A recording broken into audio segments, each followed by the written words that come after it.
Hello, my name is Chuck. I'm with Xerox, and I'm just here to go over your new Papercut program that will be installed in all your new copiers that we put into your school here this upcoming school season. So first thing, when you walk up to your machine, you're going to notice that you'll have this is the Papercut screen that you will see. And you notice it's going to have on here just a picture of the card that you'll use to scan into the machine. So the first time you do so, you simply place it here on the left side on your scanning feature. If you have not yet used the machine, it's going to ask you to associate your card. Now you only have to do this one time, so once you do it here for the very first time, you won't have to repeat this process. But for the first time, you're going to go ahead and say yes. And then here, when it's going to ask you for a username and password, that's going to be the username and password you use to log into your computer.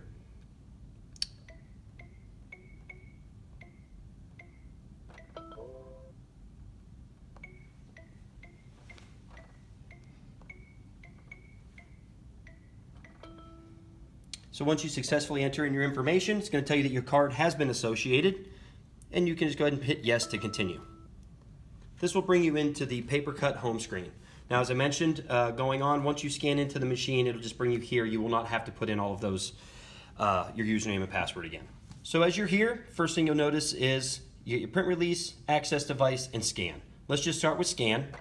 So when you want to go ahead and scan anything to your personal email or to your Google Drive, this is where you're going to go ahead and take care of that. You're simply going to select whichever one it is you want to scan it to. You'll see here, this is going to my work email here. You'll simply place your document into the feeder up top.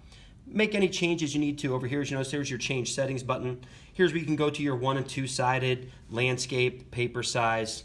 Also, you can change the file type over here on the right as well. So any changes you need to make, you can do so here. Once you're finished, you would hit start. It will go ahead and send that to your email.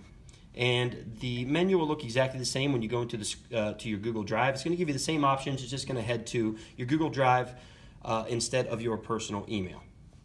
Now, when you're doing this here, you're only going to be able to send this to your personal email or Google Drive. You cannot email to anyone else in the system. You have to send it to yourself, then go ahead and forward it from there if that's what you desire to do. Now, if you do come into this menu, once you want to go back to the Papercut home menu, you'll see this little picture of a home up here on the left. You hit this, that'll bring you back to the Papercut menu.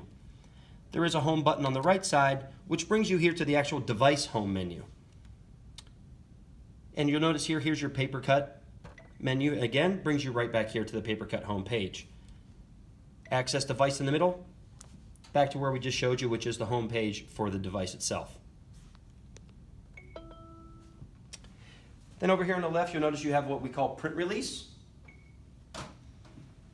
So we don't have any jobs in the queue at the moment, but when you do send a print job to the machine, this is where you're going to go to release it. So when you do send a print job, you're going to send that to whatever it is your school queue is that you send your print jobs to. Some example, maybe like a CHS.copiers, something along those lines. Your Find Me account, something of that nature. So you'll send that to there. When you walk up to any machine in your district, you go to print release. Obviously, it knows who you are because you already signed into the machine. Your jobs will be located here. You'll notice there's a print button down here in the bottom right-hand corner. Now, if you have more than one job, you'll select those jobs individually or all at one time to print them. You also notice there's a trash can here. You can select jobs and go ahead and send them to the trash if you no longer need to print those jobs. Again, this takes you back to the home. And here we are. That pretty much sums up your Papercut program. Hopefully this was helpful. Enjoy the rest of your day.